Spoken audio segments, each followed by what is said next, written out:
kung gaano kahalaga ang sinasabi sa Ephesians 4:30, na sabi doon, huwag niyong pighatiin ang Espiritu Santo. Na ang Espiritu Santo ito'y tinatakan kayo doon sa day of redemption sa araw ng inyong katubusan. So ang Espiritu Santo ay hindi talon-talon. Ang Espiritu Santo ay hindi pagulong-gulong. Ang Espiritu Santo ay selyo ng katotohanan sa iyong panahon. Kung ikaw ay hindi silyado ng katotohanan sa panahong ito, you are lost.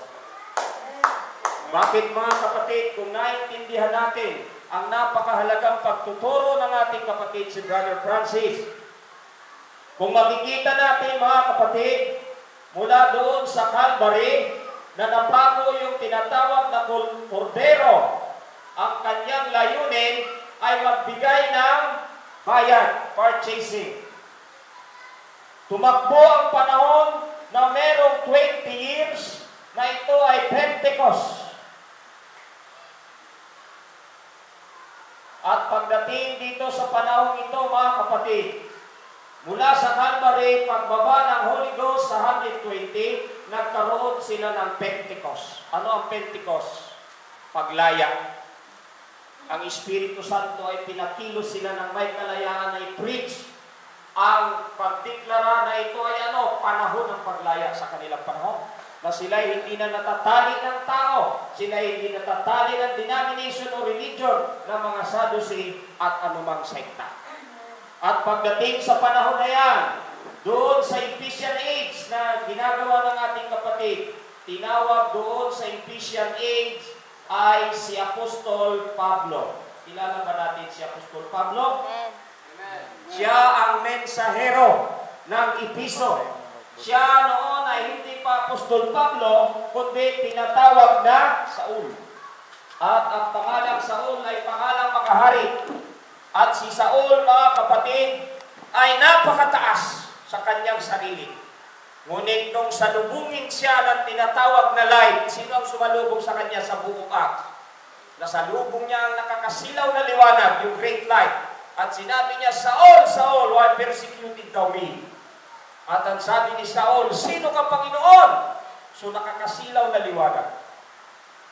Bakit? Napakahalaga ng liwanag sa panahon ni Saul. Sapagkat hindi nasundan ni Saul yung liwanag sa kanyang panahon, kaya sinalubog siya ng liwanag ng katotohanan. Nagsalita yung liwanag at ang sabi doon, I am Jesus, thou persecutest. So maliwanag na ang Espiritu Santo o liwanag, ito'y katotohanan at hindi kung anumang kredo. Kaya sa panahong ito, makikita natin na si Apostol Pablo ay bilang mensahero, ang kanyang mensahe ay resurrection, pagkabuhay. Kaya si Apostol Pablo ay siyang naging mensahero dito, mga kapatid, at lahat ng naniwala kay Pablo dinala sa third heaven. Alam ba ninyo kung ano ang third heaven? Mga kapatid, so makikita natin na si Apostol Pablo ay nangaral siya sa Episo 53 hanggang 170, tama ba, Brother Francis? 117? 80. Hindi, yung age na sinako. Yung age. 117. So sa 117, ito yung AD. Pero si Pablo, na-beheaded na siya, 65. Okay? Kaya makita natin, mga kapatid, na si Apostol Pablo na puspos ng Espiritu Santo, lahat ng naniwala sa kanyang mensahe, saan dinala? Sabi doon, si Pablo ang nagsulat na sabi niya, huwag niyong pipighatiin ng Espiritu Santo na kayo'y tinaktakan sa araw ng katubusan. Bakit? You are only a purchasing. Nagbayad lang ang Panginoon sa Calvary. Hindi pa kayo kiniklaim.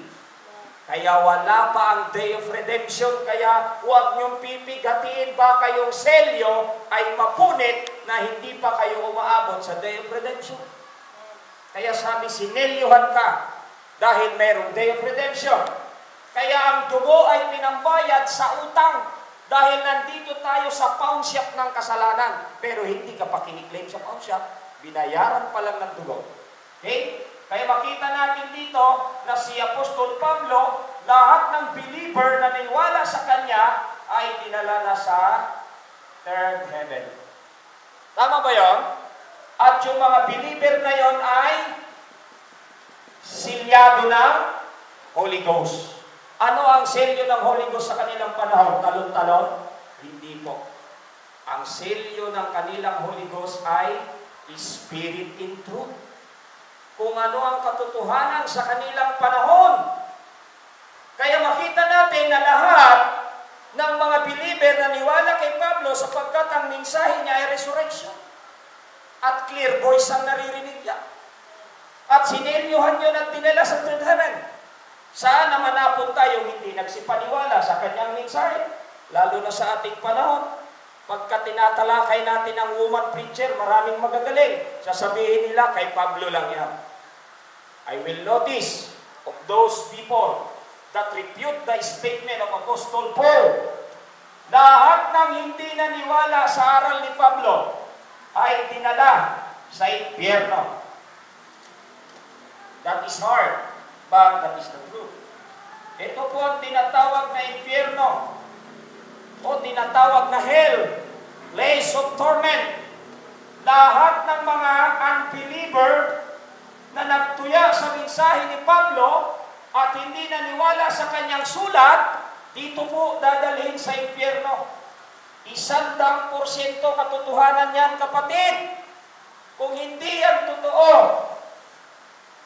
let the Holy Spirit prove this evening. If Pastor Val speak lies to you, come and stand with me. And the Holy Spirit will strike this body and I will die. Pero kung kayo ay hindi ninyo binibigyan ng time na ang Espiritu Santo ng katotohanan ay baguhin kayo, mapapahama kayo sa inyong sarili. Hindi ko kayo tinatakot kapag sa kayo ay nasa last days na. Hindi po ito, mga kapatid, ay pangangaral ng pananakot. Ako ay nais ko lang kayong isingin. I-oro mo konti, brad. Nais ko lang kayong isingin na ang ating panahon ay dulong-dulo na. Maaring bukas ay huli na. Maaring bukas ay hindi na tayo magkita. Bakit ko sinasabi yan? Sapagkat 2014 na ngayon, mga kapatid. At ang 2014 ay hindi ninyo alam kung anong oras na sa kamay ng Diyos. Hindi ninyo alam yan. We are now in the last days. Hindi ninyo alam kung ilang minuto na lang tayo. Kaya makita natin na lahat ng naging unbeliever sa sulat ni Pablo, at din bagkos kinalaban pa si Pablo, hindi po dinala sa langit. Ito po ay dinala sa torment place na tinatawag na impyerno. Lahat ho ng mga Jezebel na kumalaban kay Pablo, kay Pedro, kay Silas, kay Bernabe, dito po sila dinala ng Diyos. Ang tawag po dyan ay fifth dimension sa modern terminology. Okay? Kung sakali man, mga kapatid, ito'y maging mabigat sa inyo, pero yan ay katotohanan.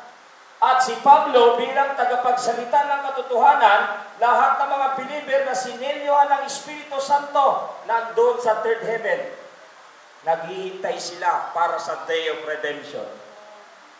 Alam niyo ba ang Day of Redemption? Binabasa ni Brother Francis ang reward. Wala pa sa inyo yan. Hindi sapat ang maniwala ka kay Jesucristo. Kailangan selyohan ka ng Espiritu Santo at katotohanan sa panahon mo. Maraming napapahamak dahil sa kanilang leader. Dahil ang leader hindi niya kayang abutin ang selyo ng katotohanan, hindi nahahadlangan niya ang mga believer. Mabigat siya. Pero individual ang selyo ng Espiritu Santo. And then, nung nawala na si Pablo, siya rin mismo ay nasa third heaven, naghihintay din siya sa atin na maselyuhan din kayo ng Espiritu Santo at katotohanan. At upang kayo naman din ay dalhin sa third heaven. Ang 7 church ages ay 7 po yan, pero hindi ko tatalakayin sapagkat sinisiris ito ng ating kapatid. Ilalagay ko lang drawing. Okay. Andito na po tayo sa 2014, mga kapatid. What a day that will be. Anong panahon na ba kayo? At kung nakikita nyo na ang tanda ng panahon ay naglagay na ang Diyos sa itong darating na October, bantayan nyo, ang buwan ay magiging dugo sa October. At mababasa natin yan sa Acts 2,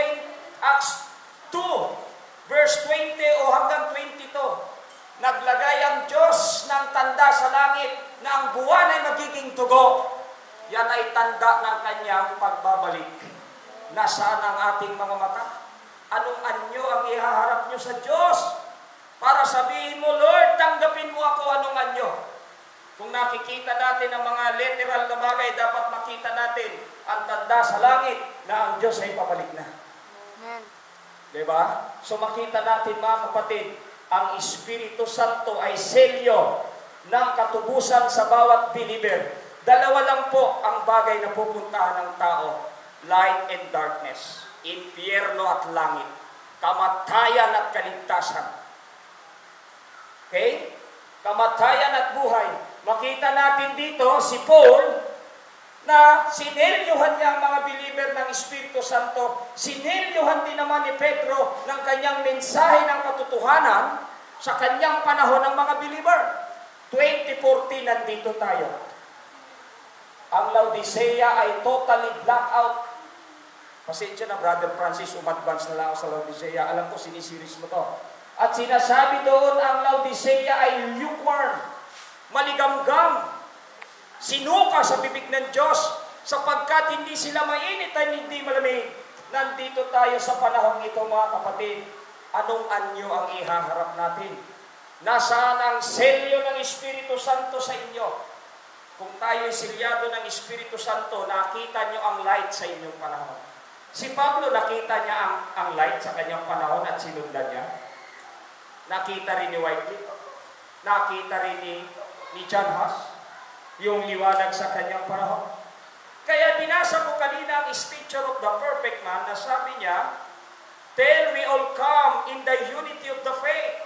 Aabot tayo sa pagkakaisa ng pananampalatayang ito, mga kapatid. Na ang pananampalatayang ito ay katotohanan sa ating panahon.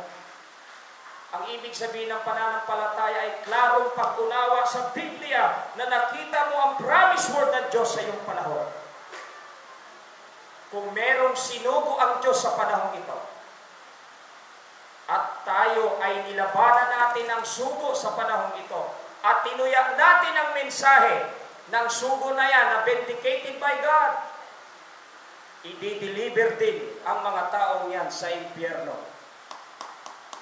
Kung paanong ang mga tao sa panahon ni Noah ay nagtuyak sa mensahe ni Noah, i-deliver sila ng Diyos sa impyerno. At nang mamatay ang Panginoon sa Calvary, bumaba siya sa soul in prison. At pagbaba niya sa soul in prison, hindi upang iligtas ang mga suwail na kaluluwang yan. Ano ang sabi ng Panginoon? Bakit hindi kayo nagsipaniwala sa mga propetang sinugo ko? Bakit hindi kayo nagsipaniwala sa mga tao ng Diyos na nangaral ng Ebanghelyo? Hindi upang iligtas sila. Bumaba ang Diyos doon upang sumbatan sila sa kanilang unbelief. Ang unbelief ang siyang pumapatay sa tao. Di paniniwala sa salita ng Diyos. Di pagdinig sa salita ng Diyos. So makita natin dito na kailangan umabot tayo sa perfect man. Unto a perfect man. Unto the measure of the stature of the fullness of Christ. Ang Episo 4:13, kailangan umabot kayo sa pangangatawan ng kapuspusan ni Kristo. Yun ang fullness. Sabi niya roon, fullness of Christ. Binanggit lang sa Ephesians, umabot kayo sa fullness of Christ na sana ang matatalino sa ating panahon ngayon upang buksan ang mga mata ng nakikinig na sana ang matatalino sa ating panahon. Aabot kayo sa pangangatawan ni Kristo. Ano ang ibig sabihin nito, mga kapatid, sa ating buhay? Ano ang nais ipabatid dito sa episya ni Pablo? Na aabot kayo sa kapuspusan ni Kristo. Na kung paano ang panahon ay umabot din sa kanyang kapunuan. Kaya makikita natin ang bagay na ito. God represents His church as a bride. Sa Revelation 22, verse 16 or 17. Sinabi doon, the spirits and the bride say come. So ang Espiritu Santo ay nandun sa salitang nobya, bride. Kaya makikita natin dito, God represents His church as a bride.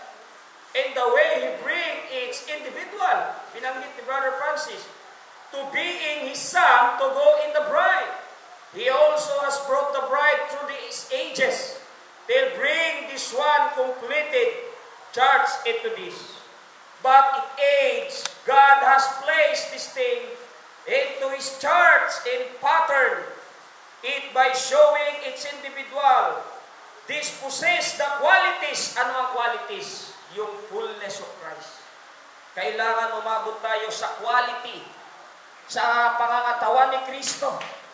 Yan yung qualities na hinahanap ng Diyos. Dahil ang ibig sabihin ng fullness of Christ ay finished product. Kompleto at walang kulang. Walang kulubot-dungis, kaya yan ang dahilan bakit sinabi ni Pablo na sabi niya, ye are sealed till the day unto the day of redemption. Kaya ang ibig sabihin ng selyo ay ownership. Kapag sinelyohan ka ng Espiritu Santo ng katotohanan ngayon, ibig sabihin pag-aari ka ng Diyos. At walang pwedeng bumaklas sa selyong yan.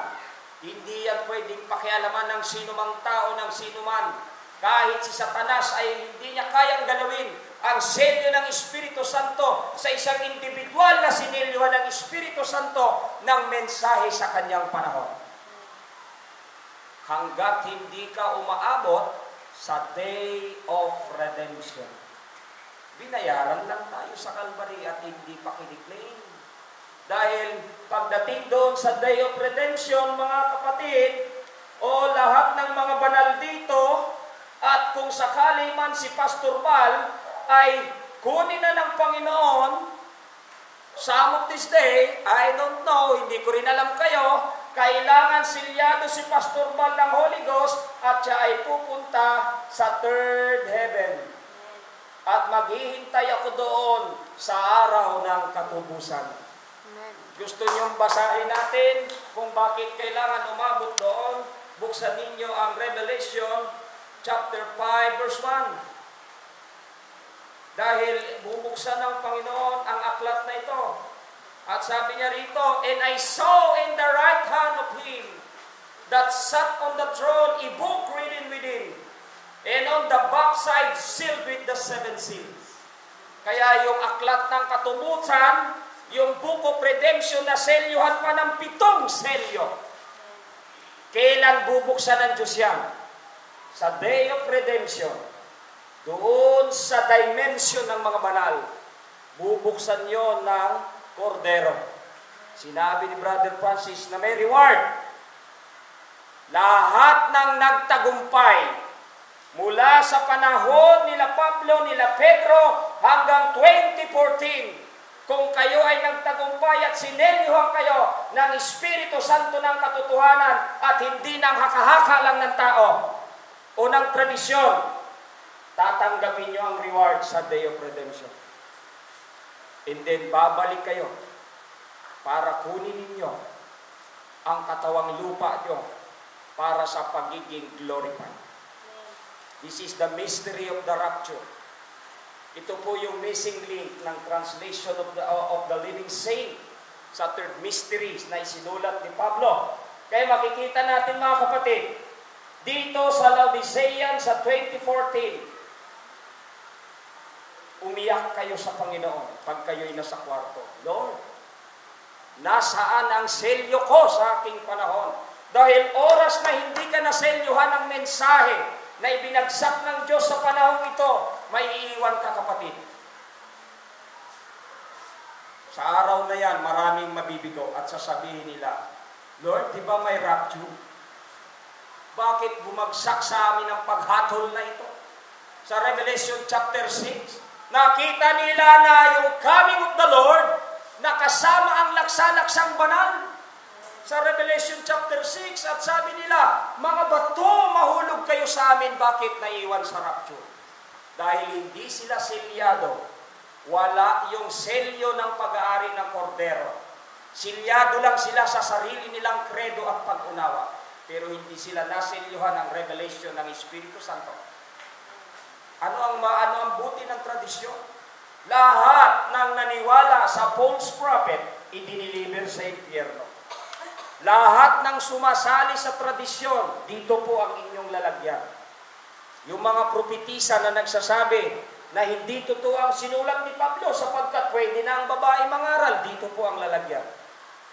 Ito po'y sinasabi ko sa inyo ng tapatan dahil kung itong sinasabi ko, ito'y kasinungalingan, hayaan yung patayin ako ng Espiritu Santo. Yan po'y challenge sa inyo. Kung sino ang tatayo, nasasabi nila, Pastor, pwede na ang babae mangaral, pwede na ang babae magputol na buhok, pwede na ang babae mag-makeup, tumayo kayo rito. At kung hindi sa Espiritu Santo yung pag-makeup mo, papaslangin ka rin ng Panginoon. Kung naniniwala kayo kay Sapira, na si Sapira nagsinungaling sa Espiritu Santo, at nung nagsinungaling siya sa Espiritu Santo, ibinuwal, hindi po tayo pwede magsinungaling. Ang preacher, pananagutan niya ang kaluluwa ng mga nakaupo. Pag sinungaling ang preacher. Pag hindi niya pinreach ang mensahe sa kanyang panahon, na merong ginamit na sugo, kaya makikita natin mga kapatid ang bagay niya. Alam ko 30 minutes lang, pero nais kong ipakita sa inyo. Kunin mo ngayong bagkuhay at Abigail. 8 minutes lang. Hindi ko pa po i-share sa inyo ang buo dahil ito ay limited ang oras natin. Meron lang akong ipakita sa inyo. Kilala niyo po ang taong ito. Kilala. Sino nakakakilala? William Marion Branham. Vindicated prophet. Ang ibig sabihin ng apoy na nasa kanyang ulo ay vindication ng Diyos na siya ang nakatupad sa Elijah ministry. Ang apoy na nasa kanyang ulo ay siya ring pillar of fire na sinusundan ni Moises. Yung pillar of fire sa kanyang ulo ay siyang pillar of fire na nagbigay ng protection sa grupo ng Israel sa kanilang panahon. At ang pillar of fire na ito ay nakita ni Pablo. Ang pillar of fire na ito ay nakita ni Wesley. Nakita rin ni Martin Luther. At nung nakita ni Martin Luther ang fire na yan, sinundan niya sa kanyang panahon at sabi ni Martin Luther, the just shall live by faith. Yun ang mensahe sa kanyang panahon. And then nung maselyuhan na ang mga tao sa panahon ni Martin Luther ng kanyang mensahe, sealed with the Holy Ghost, dinala sila mga kapatid sa third heaven. At nang dalhin sila sa third heaven, naghihintay sila sa day of redemption. At nung nadala na lahat ang mga taong iyon, lahat naman ng mga Katoliko na nag-refute sa mensahe ni Luther at nangamatay na, dinala rin sila sa place of torment. Dalawa po ang destino ng tao. Kailangan nyo makita saan daan tayo ngayon. Anong mensahe ang sinusundan nyo? Mensahe ng pagkaligaw. Kaya makikita natin mga kapatid, nung pumanaw na ang panahon ni Luther, pumanaw na, biglang nag-move ang Holy Ghost. Yung pillar of fire ay binangon naman si John Wesley. At nag-message siya ng sanctification. Na ang mensahe ni John Wesley, kailangan tayo ay banal. Alam niyo po ibig sabihin ng banal? Tama ang pananamit. Ang babae nakapalda, ang babae ay long hair. Preaching niya ni John Wesley na ang iglesia ay banal. Hindi nila susundan ang buhay ng mga believer ng Catholic na hindi banal. Ye are the living saint. Kaya nung pumanaw na ang panahon ni Wesley, lumipat ang pillar of fire sa Pentecostal. At nakita ng Pentecostal ang pillar of fire. At sinundan nila ito. At ang Pentecostal ay operated ng Espiritu Santo at hindi reliyon. At doon sa panahon ng dalawang negro sa Azusa Street, 1906, yung mga bulag doon, mga kapatid, yung negro na yon na nanalangin, ang patay bumabangon. Ano yon? Pentecostal age. Namatay ang Methodist age. Lumipat ang pillar of fire. Ang pillar of fire mula kay Moises, naglalakbay hanggang 2014. At ang pillar of fire na ito ay nandito pa rin upang proteksyonan ang bride age, ang bride ni Kristo. Kaya makita natin, mga kapatid, nung namatay na ang Pentecostal age, humakbang ang pillar of fire doon na sa bride age. At sila ay nanatili na nakatayo sa purong salita. Namumuhay na may kabanalan. Namumuhay sila sa purong salita. Kaya sinasabi rito, kailangan umabot kayo sa stature of the perfect man. Tama ang tayo, tama ang buhay, tama ang kanyang unawa sa Biblia. May revelation sila. Kaya sinasabi pa rito, mga kapatid, para makita natin ang light na ito sa inyong panahon. You remember the pyramid message is the capstone. What did it do? The Holy Spirit cup of the individual. Ang Espiritu Santo ay banal. Pag ikaw ay sinelyohan nito, hindi ka magiging filthy lucre. Hindi ka magme-make up sa iyong mukha. Hindi ka magpuputol ng buhok. Dahil silyado ka ng Espiritu Santo. Ang iglesia niya ay banal at hindi marumi. Kaya makikita natin dito, ito'y individual. And seal it with added to our faith, righteousness, godliness. Mula roon sa faith ay idadagdag ang kabanalan. Righteousness. Ano pang pwedeng idagdag sa pananampalataya mo?